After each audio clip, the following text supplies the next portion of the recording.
Hello, fellow cycling fans, and welcome to the complete guide to the Ronde van Vlaanderen 2025.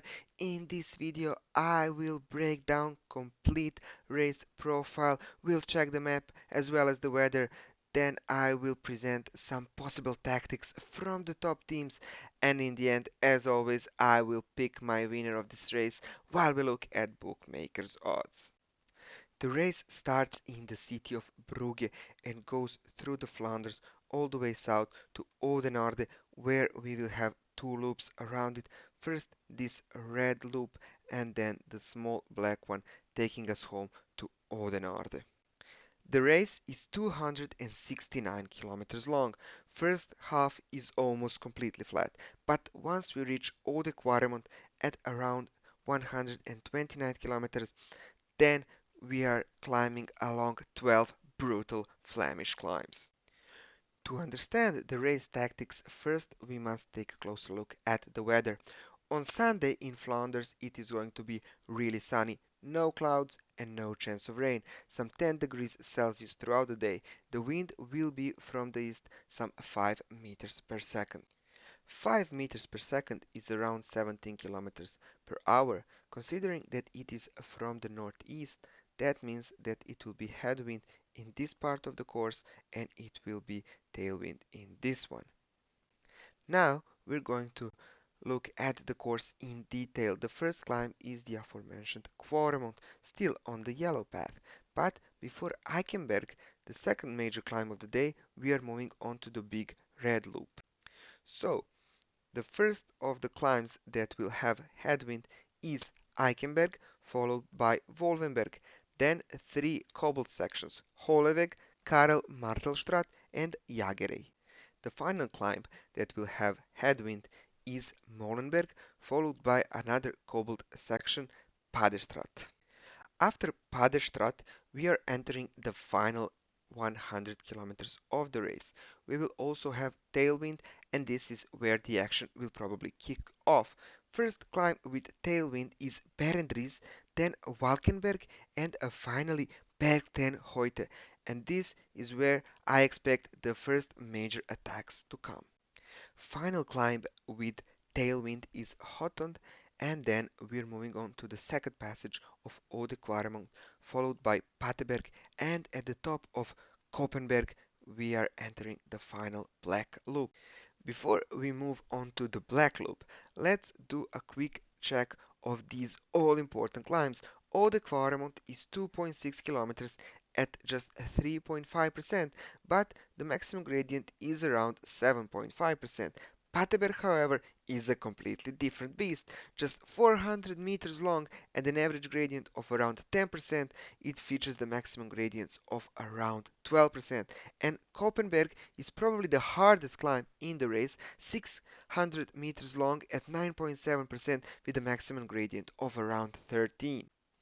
Once we get to the black loop, that means that we are in the final 45 kilometers of the race, which is essentially the final hour. It starts with a Maria Borestraat, a cobbled section, followed by a small climb, Stembekdries, and another cobbled section, Stationsberg. After Stationsberg, which is the final cobble section of the race, we only have four climbs in the final 30 kilometers. First Tienberg, then the second passage of Hotond, then the third passage of Eau de Quaremont, some 17 kilometers from the finish, and the final climb of the day, second passage of Pateberg, just 15 kilometers from the finish. Then it's all flat to Oudenaarde. Now that we analyzed course and the weather, we can start thinking about the tactics from the top teams.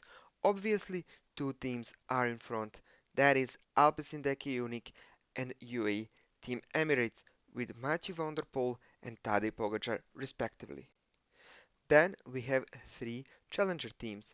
First, Lidl-Trek with Mats Pedersen, Visma Lease bike with Jorgensen and Wout van Aert, and in the end, INEOS with Filippo Ganna. So, what are the supposed tactics? Well, first we will see which team will try to put pressure on Alpecin and UAE Team Emirates in the first half of the race, and then it will be interesting to see who will actually control the breakaway. Will it be just Alpecin? Will it be just UAE Team Emirates? Or will they share that burden? Whoever controls the breakaway, I'm sure they will keep it at a manageable distance, and then once we reach the hills, Mathieu van der Poel and Tadej Pogačar are just going to eat into all of their advantage. Out of these two teams, I think they will have a quite different approaches to this race. Alpecin on one hand will want a controllable race, no chaos, not a lot of attacks, an easy first 5 hours for Mathieu van der Poel so he can launch it in the final hour. UAE on the other hand will want chaos and attacks all day long. I think that they are a stronger team.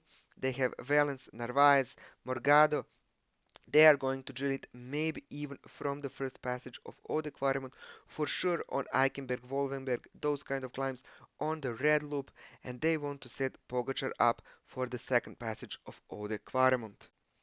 It will be interesting to see, will they only drill it in the peloton, or will they actually send riders in the breakaway so they can help Pogačar later, or just create a pressure on Alpecin Unique. No matter what, I think Pogačar attacks on the first passage of Eau de Quaremont, tries to isolate Mathieu van der Poel, and then try to break him on the first passage of Paterberg some 50 kilometers before the finish. If he can't do it there, then he has another chance on Koppenberg. I think these three climbs will be the major part of the race. Mathieu van der Poel, on the other hand, will have a completely different tactics. He just needs to be glued to Tadej Pogačar's wheel. If Pogačar stops, Mathieu van der Poel stops. He knows that Pogačar will attack, he will probably drop everyone, and if he stays with Pogačar until the finish, then the victory is once again in his hands. So who can disrupt these two guys? Well, the only thing that comes to mind is a Visma Lease bike. They have two strong guys. Yes, Wout van Aert, he lost today in Dwarsdorp, Vlaanderen, but he is still a great cyclist. If he gets a chance, he can stay away solo, and he needs to attack maybe even before Pogačar. It would be mighty hard, but Visma Lease bike, they need to do something different. Maybe even try to go on the first passage of Berg ten Hoyte or Hotond, just to try and build an advantage over Pogačar. Go with Wout van Aert or Matteo Jorgensen. You have nothing to lose if you send one of the riders in an early attack. The other can try and follow Pogačar. It will be mighty hard, but that is their only chance. And the final two guys are Mads Pedersen and Filip Pogana. Mads Pedersen is flying all season long, but his team Lidl-Trek has been subpar. They are not at his level. He doesn't have a support at all. Stuyven, you can barely see him. Milan is nowhere to be seen. Skujic is not having the greatest season, so they are losing a lot of options for the attacks. Mats Pedersen is left alone. He loves to attack, but can he drop Pogačar or Van der Poel? I don't think so. He just needs to try and follow them to the end, and then maybe try something in the sprint. It will be mighty hard, but that is his only chance. On the other hand, Filip Pogana, another strong rider, but he is, I think, even a level below Pedersen. No way he can stay with Pogačar on these short punchy climbs. Maybe he can try and go in the early move with one of the Visma guys, but it is the best that he can hope for. And before we analyze betting odds and I pick my winner of this race, don't forget to like this video if you enjoy my comments about races, and please subscribe to this channel.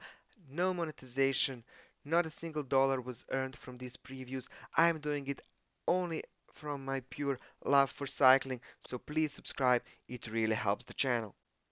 So the bookmakers have the similar opinion as I do. They think that this is a two-horse race, a duel for the ages between Pogačar and Van der Poel. They give Pogačar an upper hand, and I have to agree with them. I think that Pogačar is going to drop Mathieu van der Poel at some point. I think on Koppenberg, but that's just my opinion. It might be earlier or later, and he is my pick to win this race. I wouldn't be surprised, no one would be surprised if Mathieu van der Poel wins. Mats Pedersen, I agree, will probably come in third. Then Visma guys, if they can try something, maybe they can finish on the podium. Hopefully no crashes for anyone. Filippo Ganna, I just don't see him winning at all, and you can see it also from the bookmakers odds. So Tadej Pogačar wins this race for me. Thank you for watching, have a great day, and I hope to see you very soon. Bye!